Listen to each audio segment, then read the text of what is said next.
podcastnya Ashifa Kolbu. Bismillahirrahmanirrahim. Assalamualaikum warahmatullahi wabarakatuh. Kembali lagi di Lentera Ramadan ASG podcastnya Ashifa Kolbu.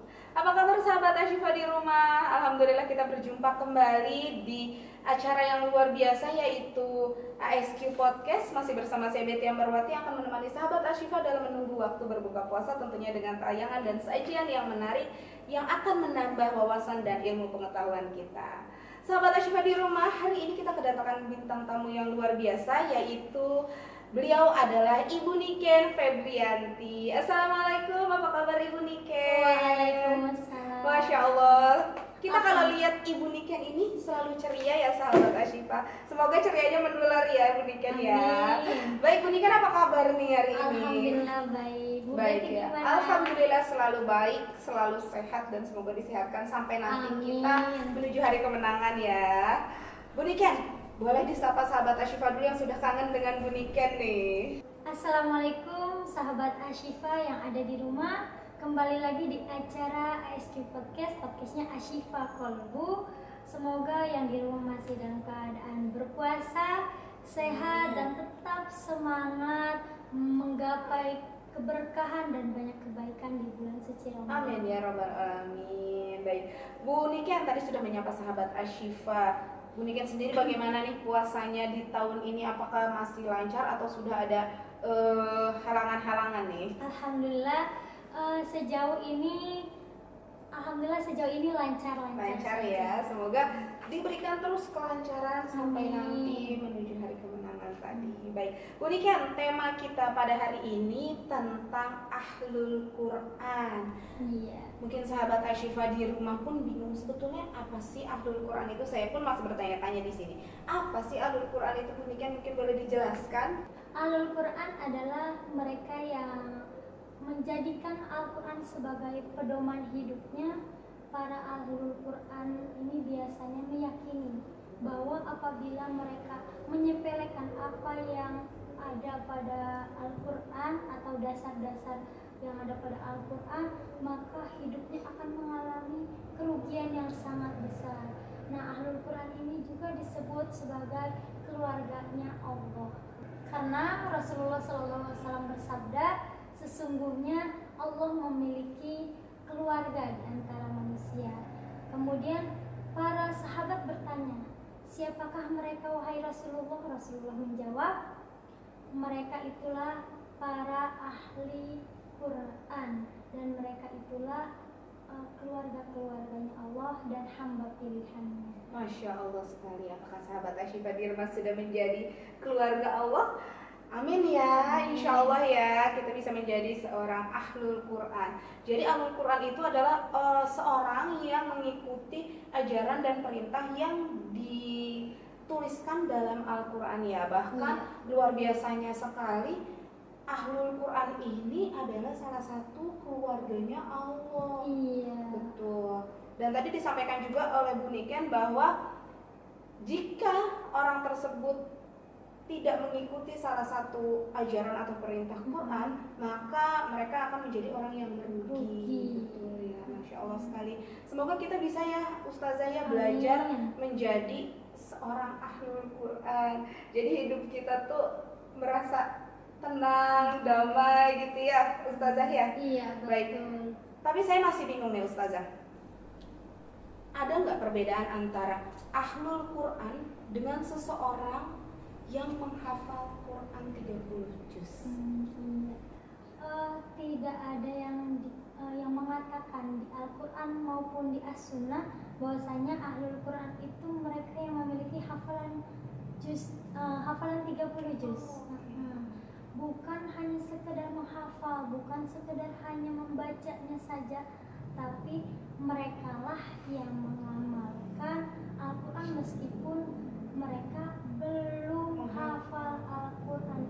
Jadi orang yang mengamalkan Al-Quran itu pasti akan melaksanakan apa yang diperintahkan Allah sesuai yang ada di Al-Quran dan menjauhi larangannya, serta tidak akan melanggar batasan-batasan yang sudah digariskan dalam Al-Quran itu. Adapun orang yang menghafal Al-Quran menghafal 30 juz, adapun orang yang mempunyai bacaan yang bagus, membaca setiap hurufnya dengan baik, namun ia menyepelekan batasan-batasan yang digariskan dalam Al-Quran, itu sama saja tidak termasuk dari golongan Ahlul Quran, tidak pula juga menjadi hamba pilihan.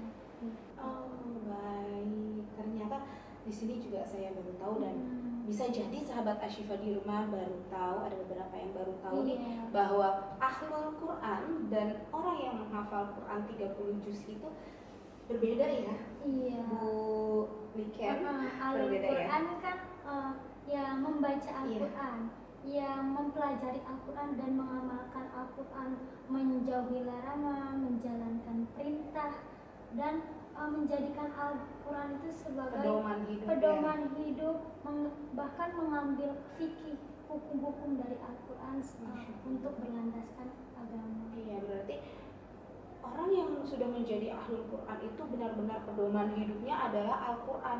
Bahkan dia tidak hanya, belum tentu menghafal ya, belum tentu menghafal, tapi pasti membaca, pasti mempelajari, dan pastinya melakukan apa yang diajarkan oleh Al-Quran. Sedangkan penghafal Quran yang 30 juz tadi, orang tersebut baru menjadi seorang penghafal Quran, tetapi belum tentu dalam kehidupannya mengikuti ajaran apa yang di Al-Quran, apa yang ada di Al-Quran. Tapi semoga saja kita berdoa dan kita belajar di bulan suci ini, kita bisa menjadi Ahlul Quran sekaligus bisa menjadi penghafal Quran ya. Jadi kita hafalkan Quran, kita pelajari Quran, dan kita terapkan dalam kehidupan kita. Iya, Bu Niken.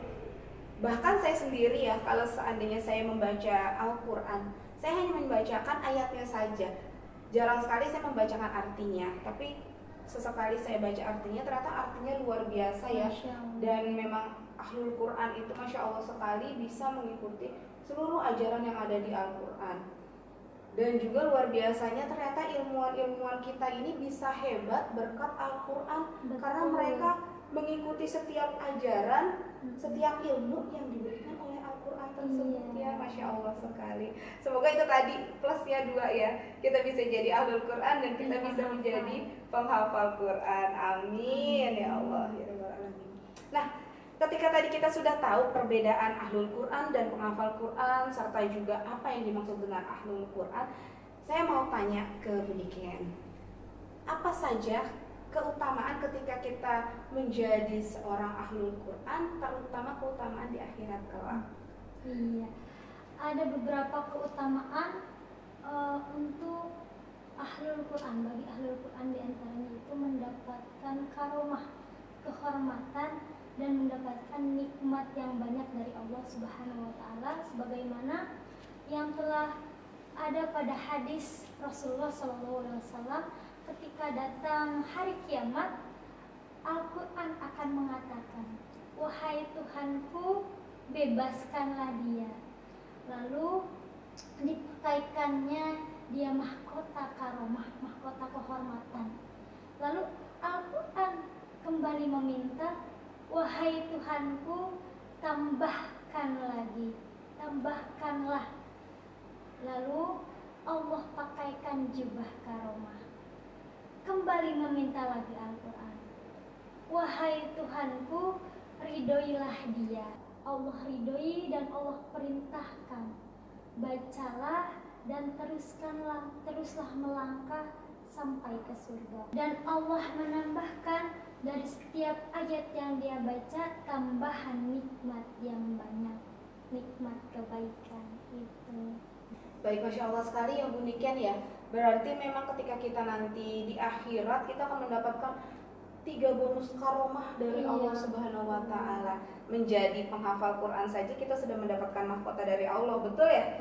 Betul ya Bu Niken, apalagi kita menjadi seorang Ahlul Quran, kita langsung mendapatkan 3 karomah. Dan itu yang memang kita inginkan ya, langsung diridhoi menuju surga tanpa ada halangan sama sekali ya. Benar-benar Quran yang menjadi penolong kita ya. Masya Allah, sahabat Ashifa di rumah. Oleh karena itu, yuk semangat kita untuk belajar membaca dan mengamalkan apa yang ada di dalam Quran tentunya ya Bu Niken. Baik Bu Niken, mungkin pertanyaan ini yang akan ditunggu-tunggu. Dari tadi kan sahabat Asyifa tahu nih, oh ahlul Quran adalah orang yang mengamalkan Al-Quran dan nanti akan mendapatkan karomah 3 kali lipat dari Allah Subhanahu wa taala. Iya. Tapi gimana sih caranya supaya kita bisa menjadi seorang ahlul Quran, supaya kita bisa mendapatkan triple bonus tadi? Menarik. Ada banyak cara untuk menjadi ahlul Quran, tapi ada 3 yang terpenting. Yang pertama, selalu berdoa kepada Allah dan berbaik sangka kepada Allah. Adapun doa yang sudah dianjurkan, mungkin doa ini sudah familiar, bunyinya seperti ini. Allahumma arhamni bil Qur'an waj'alhu li imaman wa nura wa hudan wa rahmah. Allahumma dzakkirni minhu ma nasitu wa 'allimni minhu ma jahiltu warzuqni tilawatahu ana al-layli wa atrafan nahar waj'alhu li hujjatan ya rabbal alamin. Di doa ini kita memohon kepada Allah untuk dirahmati dengan Al-Quran, dijadikannya Al-Quran sebagai panutan kita, pedoman kita, petunjuk dan cahaya untuk kita. Dan di doa ini juga kita memohon kepada Allah untuk diingatkan lagi apabila kita lupa akan ayat-ayat Al-Quran. Dan di sini juga kita memohon kepada Allah untuk diajarkannya apa yang belum kita ketahui di dalam Al-Quran, dan kita meminta dikaruniakan agar bisa membaca Al-Quran di tengah malam dan di siang hari. Masya Allah. Dan yang kedua adalah kita menjadikan Al-Quran sebagai agenda utama. Sejatinya ahlul Quran ialah yang merasa rindu apabila sehari saja belum membaca Al-Quran gitu. Sehari ini belum baca Al-Quran pasti syauq, pasti aduh rindu nih belum baca nih. Nah, bagi siapapun yang pengen jadi ahlul Quran harus dipikir, karena membaca Al-Quran itu tidak perlu diperintah, tapi karena dari panggilan hati untuk membacanya seperti itu. Dan yang ketiga yaitu memahami dan menadaburi Al-Quran. Ada salah satu cara paling mudah untuk memahami dan menadaburi Al-Quran yaitu dengan sering membacanya. Jadi nggak cuma dibaca di bulan Ramadan aja, tapi bacalah Al-Quran dimanapun dan kapanpun, dan jadikanlah Al-Quran sebagai rujukan dalam kehidupan sehari-hari. Masya Allah. Masya Allah sekali ya Ustazah. Wow, sebetulnya kalau kita mau membahas ini pasti akan panjang sekali dan pasti akan semakin menarik. Karena tadi nih saya harus garis bawahi yang tadi Bu Niken bilang bahwa ada triple bonus, ada karomah ketika kita menjadi ahlul Quran. Dan tadi sudah disebutkan oleh Bu Niken ada 3 cara ya, ada 3 tips supaya kita bisa belajar menjadi seorang ahlul Quran. Yang pertama tadi berdoa. Nah, doa itu ternyata sering sekali kita dengar, bahkan kalau anak-anak kita ngaji TPA ya, itu kan biasanya di akhir mereka melakukan kegiatan ngajinya pasti akan ada doa seperti itu, dan ternyata artinya luar biasa agar kita bisa mencintai Al-Quran. Yang kedua, jadikan Al-Quran sebagai pedoman, sebagai agenda. Jadikan mungkin bisa ya Al-Quran ini menjadi kekasih kita supaya kita rindu gitu. Lebih mencintai Iya, mencintai bukan hanya kepada kekasih ya, tapi kepada Al-Quran. Bahwa setiap hari kita pengen rasanya buka Quran, baca Quran, kita selalu rindu kepada Al-Quran. Dan yang tadi yang ketiga yaitu jadikan Quran sebagai pedoman hidup ya. Semoga apa yang tadi sudah Bu Niken jelaskan terkait dengan ahlul Quran dan tipsnya yang sudah Bu Niken berikan pelan-pelan kita bisa melakukannya, dimulai dari bulan Ramadan ini ya Bu Niken ya. Saya, Bu Niken dan sahabat Asyifa di rumah semoga berkelanjutan. Iya, bisa mulai nih belajar bagaimana menjadi ahlul Quran, dan nanti setelah Ramadan ini akan menjadi kebiasaan baik ya Bu Niken ya. Baik, Bu Niken, kita sudah sampai di penghujung acara. Sebelum kita tutup untuk Lentera Ramadan hari ini, silakan Bu Niken boleh memberikan pesannya, semangat untuk sahabat Asyifa. Untuk sahabat Asyifa yang sedang di rumah, semoga kita bisa menjadi bagian dari ahlul Quran yang dapat memelihara Al-Quran dan menghidupkan Al-Quran di keseharian kita. Amin. Amin, amin. Amin, Masya Allah. Semangat terus sahabat Asyifa di rumah sebagai ahlul Quran. Baik Bu Niken, terima kasih untuk pertemuan hari ini. Semoga apa yang sudah Bu Niken sampaikan untuk kita semua dapat bermanfaat, dan nanti kita bisa bertemu di surganya Allah karena kita menjadi ahlul Quran. Amin ya rabbal alamin. Sahabat Asyifa di rumah, akhirnya kita sudah mendengarkan bersama-sama materi kita pada hari ini tentang ahlul Quran, dan semoga sahabat Asyifa di rumah dapat mengambil hikmah dan dapat mempelajari terkait dengan ahlul Quran pada hari ini. Saya Betty Amrati dan Ibu Niken Febrianti pamit undur diri. Mohon maaf jika ada salah kata-kata. Sampai bertemu di ASQ Podcast episode selanjutnya. Terima kasih. Wassalamualaikum warahmatullahi wabarakatuh.